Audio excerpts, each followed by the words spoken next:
So now we have Josh Rogers. We're going to learn more about the Kentucky flooding.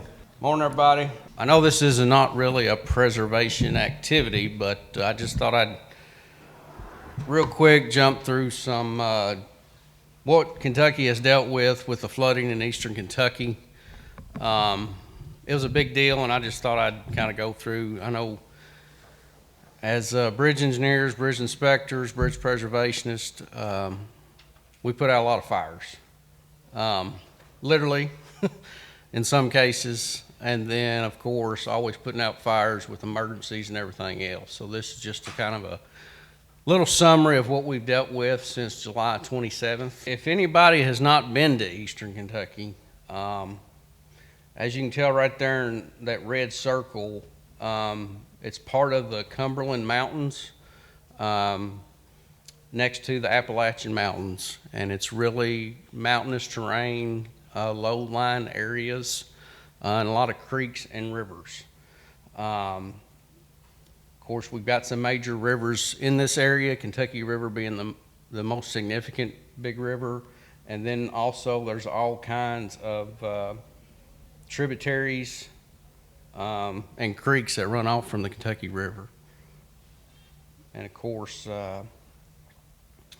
on July 26, 27, 28, we had a tremendous amount of rainfall. That big red area right there, you know, the meteorologist said we had about 8 to 10 inches overnight in some cases. After it was all said and done, there were spots of about 12 to 13 inches of rain. So imagine that within 1 or 2 days with the ground already saturated. It was a big deal. So we had 13 counties declared major disaster by the feds. Our main focus was in 4 counties, which was Breathitt, Perry, Knott, and Letcher. So that's where the majority of the damage had occurred. And that's kind of where that, you can tell where that red purple area is. That's those counties. Here's just a close-up of the intensity of the rainfall. You know, you can see in that grayish area near Hazard, they had about 10 inches. That purple area is about 8 to 10 inches. And then, like I said, this was over a 3 or 4 or 5 day period. And after all this was said and done, you know, the meteorologists get all happy and they go back and look at the statistics and dang, well, this was amazing. And not for our case, but they kind of love that stuff, of course. But this was a 1 in 1,000 chance in a year to see these totals. So just think about that for a second. It was they're claiming it was a 1,000-year storm is what I've heard. So we had several records broken with river stages. I think the one in Jackson, it was around 43 feet was the record in 1939. I think it broke it around 45 feet this time. Here's just another, this is called a flood inundation map. So as you can tell from that red area, that's where the water went over kind of the banks and everything. This is actually a little town in Perry County. That's about 9 foot of standing water just on the roadway. So, and they're also saying the rainfall total was about 600% of normal. So it was a big deal. Like I said, with all the rivers and the tributaries and everything else, there just was nowhere for this water to go. And hence that's where you got the 9 foot of standing water.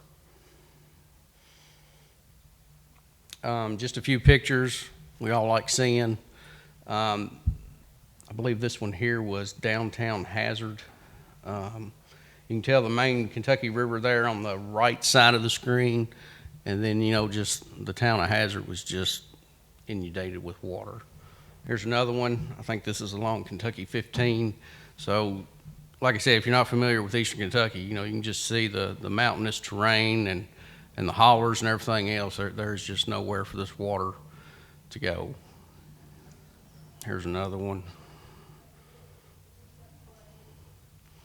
And some more. So as you can tell, a lot of these places, I'll get into it in a little bit, but people were cut off. They couldn't get out. I'll get into it, but we had bridges washed out. People couldn't get out, just because of the water. And even if there wasn't a bridge, they was flooded. We had people standing on the roofs. They had to get airlifted out. So safety was paramount in this emergency. On July 28th, we activated our State Emergency Operations Center. That was the day after the rain. I went in there as well as several of our emergency management personnel. Of course, if anybody's been a part of emergency operations, ours is set up where we've got our police, we've got our utilities, we've got our fish and wildlife, we got the state police. Everybody is in that room coordinating the disaster. And we did this for about 2 months straight. So I was at the Emergency Operations Center for about 2 months straight, as well as our other employees, just trying to coordinate activities. Of course, the first activity was getting public safety, seeing who was still stranded, who still needed water, food. We had several deaths already. We had numerous partners, even with the Federal Highway Administration, FEMA, and of course, as I mentioned, citizens were stranded.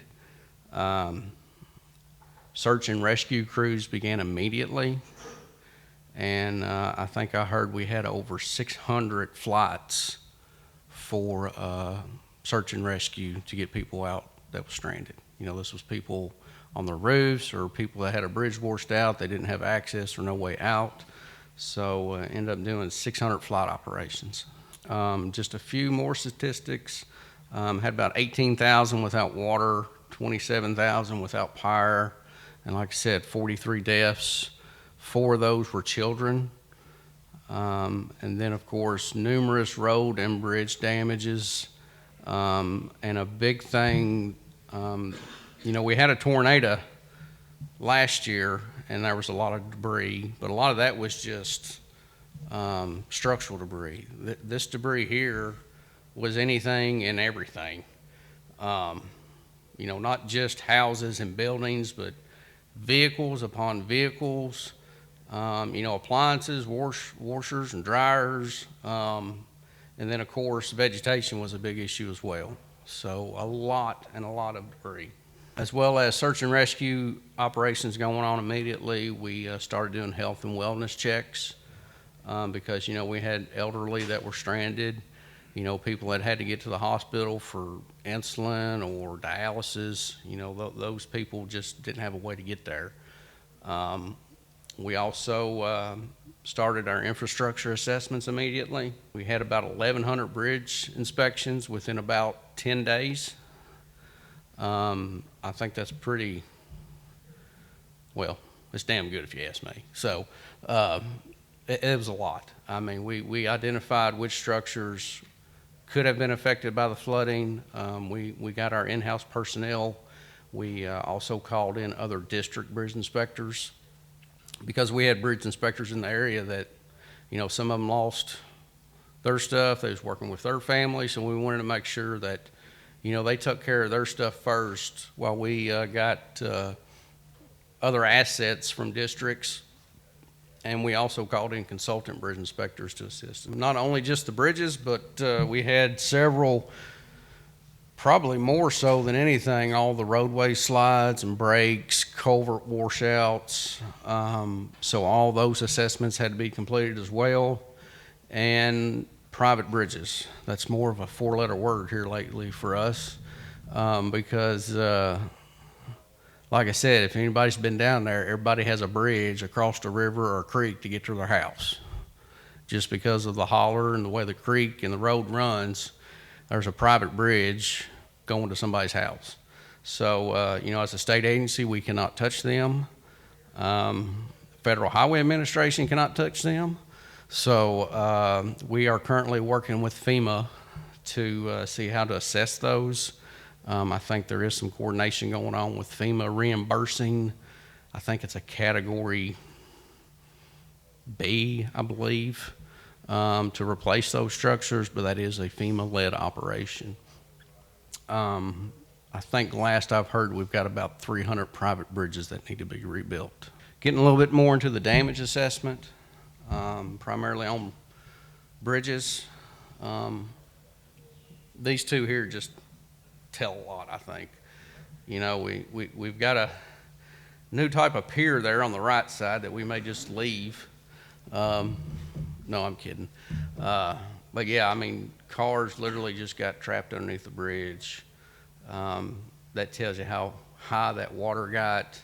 And then, of course, on the left side, we've got that whole abutment that's washed out. That bridge is just dangling on there. So we had several washouts like this on the left, and then as well as we did have several that the whole superstructure just washed out as well. So more approach issues, and like I said, debris again was a big issue. You can tell in that background, that photo, there is a vehicle on the other side of that structure. Just couldn't make it underneath it, so it just got stuck. Again, here's some more debris. This was a more bigger pile of debris than most. That was part of a building, and I thought that was a concrete truck sitting right there in the middle, but maybe, I can't remember what it was. But just the vegetation, the structural debris, vehicle debris, you know, it just stopped up everything.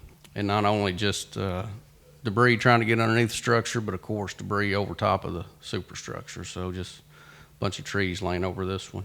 And of course we had a lot of this type of issue with the approaches getting washed out. You know, the bridge is okay, but there's not an approach anymore, so you can't, even though the bridge is okay, we can't even use it because you can't even get across it. So a lot of issues like this too happened. There's another one of the abutment getting washed out. Well, it might be all right if you use the other lane. I don't know if I'd try it, but. So going on to a little bit of, you know, we had a lot of roadway damage as well. The slides, the pavement breaks, the culverts getting washed out. Also public needs, like I mentioned. You know, we had to get food and water to these people. We had to start cleaning up this debris, and then sheltering was a big issue as well. People didn't have a home to go to. So we ended up utilizing some travel trailers that we had from the tornado. And these are pretty nice travel trailers I'll get into here in a minute. But we also got some from Louisiana from the hurricane several years back. So trying to find those sites to put these travel trailers on. You know, we utilized a lot of state parks. So we set up campgrounds at state parks for this sheltering, as well as we also did some leases with some private campgrounds to put these travel trailers on. Here's some of the pavement, roadway breaks. I just look at that. I mean, that's just crazy. So, I mean, you know, not only is the pipe gone, but I mean, the guardrail. Anyway, picture's worth 1,000 words. So. Again, we was delivering food and water. We were coordinating water deliveries, food deliveries out of our state EOC. So our division of equipment actually has equipment that can assist in delivering food and water. So I think we did about 200 missions downrange delivering food and water. So the food, you know, we had all kinds of MREs. I think it was the Jackson County judge. We sent down some MREs one time with downrange that was sodium free, and he complained a little bit, so we had to send him some salt MREs. So he didn't like the sodium free MREs. So a little bit about the debris cleanup. This does not tell much of really what's down there, but we hired a contractor to come in and actually help us with the debris cleanup. You know, they'd either citizens or local governments would pile it on the right of way, and then we would come in and pick it up.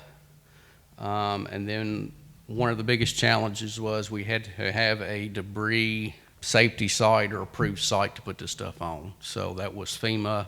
We had to coordinate with FEMA to ensure the site was up to specs and everything else. So that was a little tricky. debris management site. That's what I'm trying to think of. To date, and this was as of yesterday because it's still going on, we've picked up about 8,000 truckloads of right-of-way debris and over 25,000 truckloads of waterway debris. So the waterway debris is a little new to us. You know, we usually can't do that because, you know, hey, it's in the water. We got to get permits and everything else. So we did work with a contractor in our Division of Water and FEMA, and we are able to get into the waterway and remove that debris. Those totals, it's about 376,000 tons of debris so far. More to come. So quite a bit. Here's the travel trailers. Like I said, they're actually pretty nice. I mean, it's pretty much a camper RV. You know, it's got the kitchen, electric, water. Again, you know, we had to find state parks to put these on. And like I said, we had some from the tornado as well as we got some from Louisiana. So setting these up was a big effort. We had our chief district engineer in District 1, which is in the western part of the state. He actually came up and got on the ground, and he actually coordinated getting all these travel trailers, and he's now the travel trailer guy. So if anybody wants to know anything about travel trailers, you can contact Kyle Pote. He'll tell you anything you want to know about them. Okay, getting into the bridges a little bit. With so many of these affected, you know, it was a real challenge. You know, how do you prioritize these? What's our next steps? You know, most of these are county structures. The locals, of course, did need assistance. You know, this is something where, you know, they just can't replace a bridge. You know, their funding is very limited. So how does this fit into our state agency needs and prioritizing even with our current highway plan? So like I said, we inspected about 1,100 structures. When it was all said and done, about 160 of them needed some sort of repair or replacement. That's about the same number in our current highway plan. Quick, a group of us last year set up a priority index for our structures, and we utilized this same priority index to actually prioritize the flooded bridges. You know, it's based on the condition, the risk, and the mobility, and we weight that for a number for 0 to 1. And, you know, I won't read this, but that's kind of what goes into those categories for this priority index. Just another screen of how we derived this. And like I said, it's a factor from 0 to 1. When it's all said and done, anything above about a 0.4 is considered a priority 1 structure. So that would be a replacement or a major repair. The other priority 2, priority 3 structures, you know, that's the lower priority that we can tackle sometime else. When it's all said and done, we had about 93, so far we got about 93 total replacement bridges, with about 40 of those being, 40 more being approach repair. So we're currently working with our Division of Structural Design, which has been a real help getting the FEMA assessments completed and actually getting these structures to a letting or a master agreement to get these repaired or replaced as soon as possible. So procurement-wise, we're looking at about 42 of those structures are being designed in-house. We do have a general engineering consultant on board. That's about 33 are going to those. 52 of those bridges are going to a statewide letter agreement, statewide design contract. And then we're giving 30 of those structures back to the county for them to actually just, you know, they find their funding, they design it or whatever, you know, and those are lower priority. You know, that may be just a scar issue they're throwing riprap or something on. So we ended up giving 30 of those structures back to the county, say, hey, here you go, y'all fix them. Just a preliminary schedule, what we're looking like. We've already let several of these, but more to come. We're already seeing capacity issues with our contractors and materials. So, you know, it's kind of overflowing the market right now, but hopefully we're looking at some better ways to help assist with that. You know, doing a lot of group projects or, you know, just staggering these lettings out so it doesn't really overflow the market. Final estimates, and this is still as of about last week, about $75 million for design and construction of the bridges, the 160. Debris cleanup's already about $200 million. And of course, our in-house labor, equipment, and materials is about $50 million. Ran through that, but just a little glimpse of what we're dealing with. So, thank y'all. That's pretty amazing. Thank you. The preceding was produced by the National Center for Pavement Preservation. More information can be found on the web at pavementpreservation.org. Additional support provided by Michigan State University.